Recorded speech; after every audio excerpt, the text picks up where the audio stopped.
اب سنیے صوفیاء کرام علیہم الرحمہ حلال رزق کے بارے میں کیا فرماتے ہیں۔ امام غزالی رحمۃ اللہ تعالی علیہ احیاء العلوم جلد 2 صفحہ نمبر 116 پر ارشاد فرماتے ہیں، بعد بزرگوں نے لکھا ہے مسلمان جب حلال رزق کمانے کا پہلا لقمہ کھاتا ہے، گھر سے گیا حلال رزق کمایا، واپس آیا مال لیا، اب حلال رزق کھا رہا ہے، پہلا لقمہ اٹھایا اپنے منہ میں داخل کیا تو اللہ اس کی زندگی کے سابقہ تمام گناہوں کو معاف فرما دیتا ہے۔ کب؟ جب حلال رزق کا لقمہ اپنے پیٹ میں ڈالے۔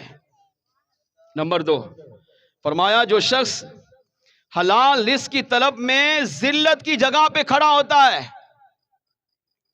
جہاں کھڑا ہونا لوگوں کے نزدیک ذلیل ہوتا ہے، لوگ اس کو ذلیل سمجھتے ہیں، مگر یہ ذلت کی پرواہ نہیں کر رہا، یہ سوچتا ہے کہ میں اس دکان پر، اس ٹھیلے پر، یا جو بھی میں کاروبار کر رہا ہوں، چاہے سبزی بیچ رہا ہوں، چاہے میں پھل فروٹ کا کاروبار کر رہا ہوں، یا میں جو بھی تجارت کر رہا ہوں، بس مسلمان یہ سوچتا ہے دنیا جو کہتی ہے کہ میرا نظریہ یہ ہے، میں اپنے بیوی بچوں کے لیے، اپنے ماں باپ کے لیے بیٹا ہوں۔ حلال رزق کی طلب میں مسلمان وہاں کھڑا ہوتا ہے جہاں لوگ اس کو ذلت کا مقام سمجھتے ہیں۔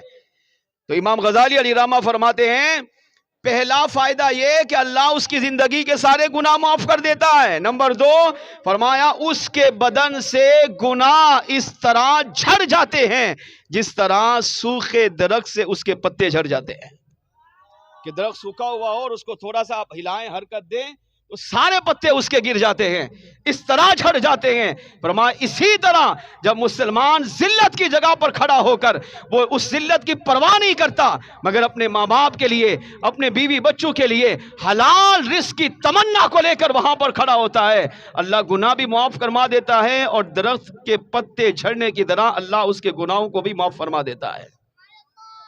اور حضرت سیدنا یحییٰ بن معاذ رحمۃ اللہ تعالی علیہ نے اس سے بھی بڑی خوبصورت بات بیان کی ہے، کاش اللہ کرے ہم آج کے اجتماع میں یہ سمجھ جائیں۔ آپ ارشاد فرماتے ہیں اطاعت، اللہ کی اطاعت کرو، نبی کی اطاعت کرو، ٹھیک ہے، فرما برداری کرو، یہ کیا ہے؟ سیدنا یحییٰ بن معاذ علیہ رحمہ کہتے ہیں اطاعت اللہ کے خزانوں میں پوشیدہ ہے۔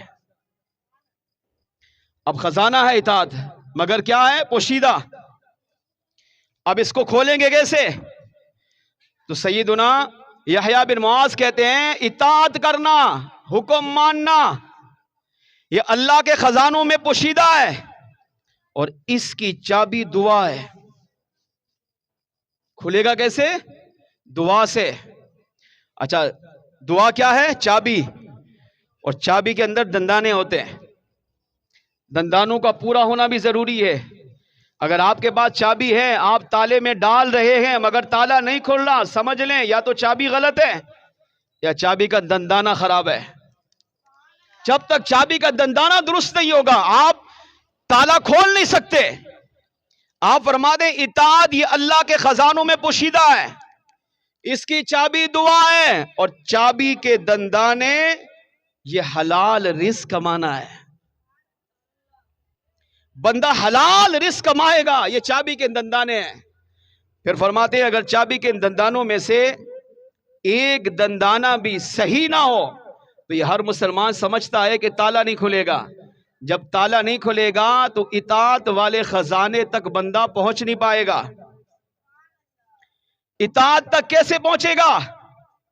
پھر فرمایا لوگوں اپنے ہر لقمے کی حفاظت کرو، اپنے کھانے کو پاکیزہ کرو، اتنا پاکیزہ بناؤ کہ جب تمہیں موت آئے تو یہ برے اعمال کی سیاہی کی جگہ نیک اعمال کا نور تمہارے سامنے ظاہر ہو جائے۔ اور اپنے اعضاء کو حرام کھانے سے بچاؤ، اپنے اعضاء کو گناہ سے روکو تاکہ یہ ہمیشہ رہنے والی لذتوں سے محروم نہ ہو سکے۔ ان دونوں فرامین سے پتہ چلا، امام غزالی علیہ رحمہ کے فرمان سے، یحییٰ بن معاذ رحمت اللہ تعالی کے فرمان سے پتہ چلا کہ اطاعت پر بھی کامل بندہ تب بنتا ہے اللہ کی فرمانبرداری کامل تب کرتا ہے، مصطفیٰ جان رحمت صلی اللہ علیہ وسلم کی فرمانبرداری کامل تب کرتا ہے جب مسلمان حلال رزق کماتا ہے، حلال کھاتا ہے، اپنے بیوی بچوں کو کھلاتا ہے۔